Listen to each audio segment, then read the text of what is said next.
Ассаламағалейкум құрметті достар. Бүгін біз ежелгі заман адамдарының отты тұтандыруға арналған кресало деген затты тазалап, қайта қалпына келтіретін боламыз. Кресалоның қазақша аудармасын ешбір жерден таба алмадым. Білетін адам пікірге жаза кет. Бірінші кезекте мен кресалоны 70% уксусқа салып, бір бетін 10 минут, екінші бетін 10 минутқа салып алдым. Негізінен ұзақ тұрса, жақсы тазаланатын еді. Өздеріңіз байқағандай, теміріміздің тот басқан жерлері өздігінен түсе бастады. Тіс щеткасымен ысқылап көмек беріп жібердім, тезірек тазалансын деп.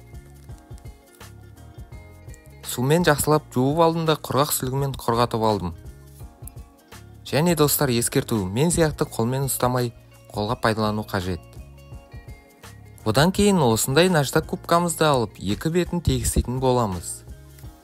Наждактап болғаннан кейін шуруп-брағышты алып, тегістеуге арналған насаткамды салып, тегістеуге кірістім. Әттеген-ай, осындайда екі жағынан қысып тұратын, тисканын болмай тұрғаны, қолыма жаман батты. Бірте-бірте кресаломыз жылтырап келеді. Жаңадан алған насаткаларымды алып, бәрімен жұмыс жасап көрдім. Нәтиже бар.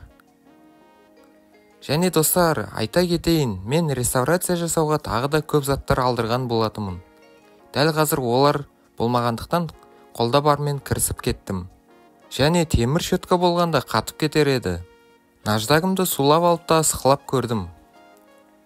Келесі кезек эксперимент ретінде полировка жасайтын губка насаткамызды алып, бетіне тіс пастасын жағып, кресаломызды жылтыратып көреміз. Нәтижесі онша емес. Осылайша қолда бар заттармен тәжірибе ретінде кресало затымызды тазалап, жаңа өмір бердік. Егер осы видео 500 лайк жинайтын болса, кресало затымен отты қалай шығаратынын көрсететін боламын.